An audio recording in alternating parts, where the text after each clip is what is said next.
Getting back to basketball, now we look at ODU and the head women's basketball coach coming into her second year, Nikki McCray. Nick, good to have you back. You should be old hat at this, right? I know your men's coach is, and the men's coach coming off an outstanding year where they finished 25-7, Jeff Jones. Jeff, we'll talk to Nikki ladies before, sorry. You know, as a father of two daughters, it didn't take me long to learn. 6 Conference USA losses by single digits last year. First year for you as head coach at ODU. What did you learn, and how tough were those losses? Well, first of all, this is a very, very competitive league. The other thing that I learned, I have a lot of great friends that's in this league and that have been in my shoes that I was able to talk to and just kind of get my feet underneath. But it is a whirlwind your first year, just the travel, just the day-to-day grind and getting your kids mentally focused, but really getting your kids to buy into your culture and you know, seeing the big picture every day of what a championship season should look like. Time management, though. Did that surprise you, that all of a sudden you're not only coaching basketball, but you've got to do this and this and this? It was that hard? Absolutely. I mean, time management for me as a coach, time management for our players, it's part of the process. But again, every day you're just trying to learn, grind, and grow. No seniors on your team. 8 of the 12 players are either freshmen or sophomores.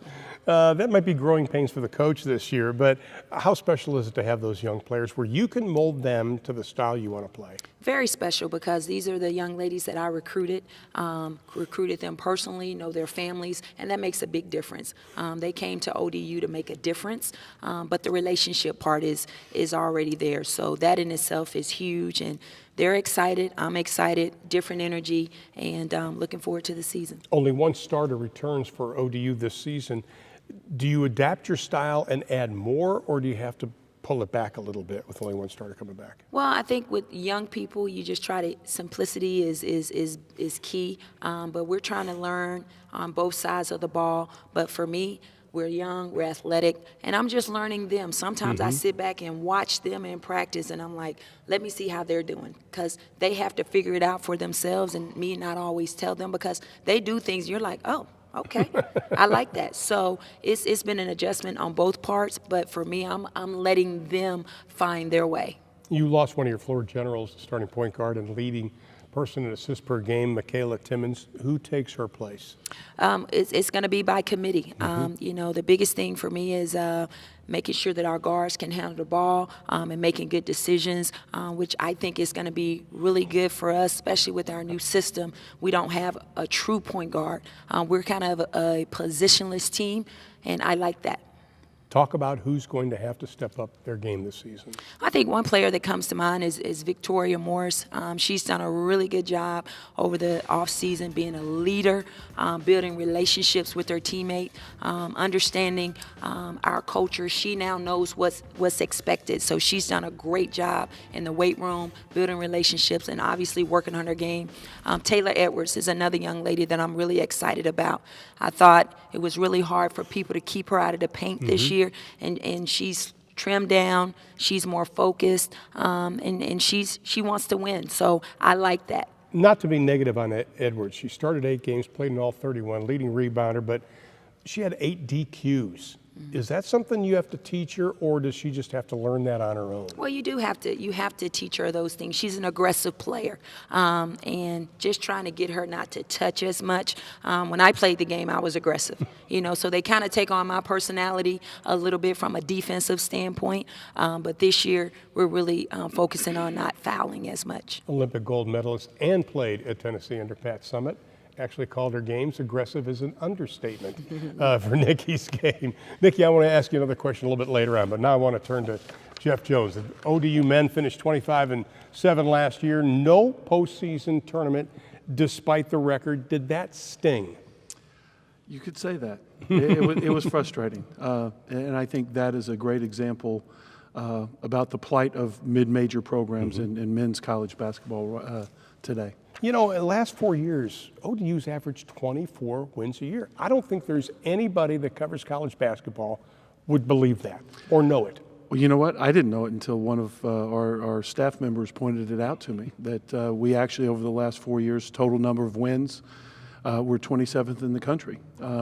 And that was surprising. But when you look back, we've been able to be very consistent, which is what we strive to do. Prior to the tournament, was finding baskets tough for ODU last year? No, actually. Last year, I think, I don't know the exact number, we increased our scoring by at least 10 points over the previous year. So I think the difference really, we played a little bit faster, but what we were able to do was create offense from our defense. Elite defense and rebounding, that's what stands out to me, have been the foundation under you. That's something, do you recruit players for that, or do they adapt to it once they get there? I think they adapt to it once they get there. Now, we talk about it and take great pride in it, and we sell our defense and our toughness in the recruiting process. But we don't go out looking for guys saying, well, he could be a really good post defender. Let's recruit him. Interesting thing going into this season is that we still are putting a premium on our play at the defensive end. I'm really concerned about our rebounding. At times we're going to be playing small ball and be undersized, which isn't something that we've done in previous years. Well, last year they were about +6 in rebounds overall and over 11 offensive rebounds a game during the 2018 season. Talk about the players this year. You look at some of the players coming back. You've got your primary playmaker coming back. You've got some scorers coming back. Who steps up? Well, Ahmad Kaver is a guy that has had a couple good years, first team All-League last year, and is just a really, really good player. He's going to factor whatever success we have. He's going to factor very heavily in that. Let me jump in real quick. Does he need to have fewer peaks and valleys? Be a little more consistent? The peaks and valleys as far as his shooting percentage. Okay. He was very consistent. I think he was 5th or 6th in the country in assist-to-turnover ratio. But shooting-wise? Shooting-wise, he needs to be more consistent and shoot for a better percentage both from the free throw line as well as beyond the three-point arc. B.J. Stith is the second guy that comes to mind, and I think he's primed and ready to have a great senior year. I think he was 3rd team All-League last year. He and Ahmad actually averaged the same amount of points. We need them to step up, and in a lot of ways, similar to Elmore and Burks at Marshall, right. We need these two to put up numbers. But maybe the biggest thing that those two guys need to do is provide great leadership. And what we've seen thus far with our young players, this is my most inexperienced team since I've been at Old Dominion. They've done a great job of kind of counseling them and making sure that they stay focused and not get distracted. Has this been BJ's best off season, you think? Oh, no question. He worked really hard at kind of changing or improving his body. He lost some weight. He's in great condition, and he put it in the time. And I think he and Ahmad both, they want to make the most out of their senior years. I look at BJ. I think his efficiency went up last year. Better field goal attempts. From what I've been reading, is he leaner than he was? Yeah. Weight room? Weight room, getting on the court and doing conditioning, and more than anything, probably just watching what he eats.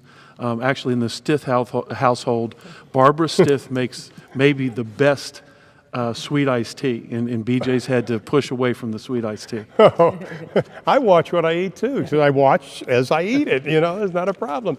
Jeff, you've been an inspiration to a lot of people that have had cancer, and you continue to battle it. How do you approach this fight with coaching? I just try to do my job, and that's my job is my passion. So I've known for over a year. Back in June, I've had a reoccurrence of prostate cancer. Didn't kind of let the cat out of the bag until this summer. I want to be a good example, I guess, and encourage men, particularly men over the age of 50, to get tested. But at the same time, I don't want to distract or take away from what our team is trying to accomplish this season. I look at Nikki's bracelet. You have courage. Is that the epitome of courage? Oh, definitely. It's really good to work alongside Jeff and the staff. They are awesome people, and just really excited for him. But Yes, he is an inspiration for sure. And we are both cancer survivors. I knew Nikki was too, which is incredible. You both are an inspiration to all of us. Thank you. Wish you the best this season. Appreciate it. We'll continue with more Frisco after this.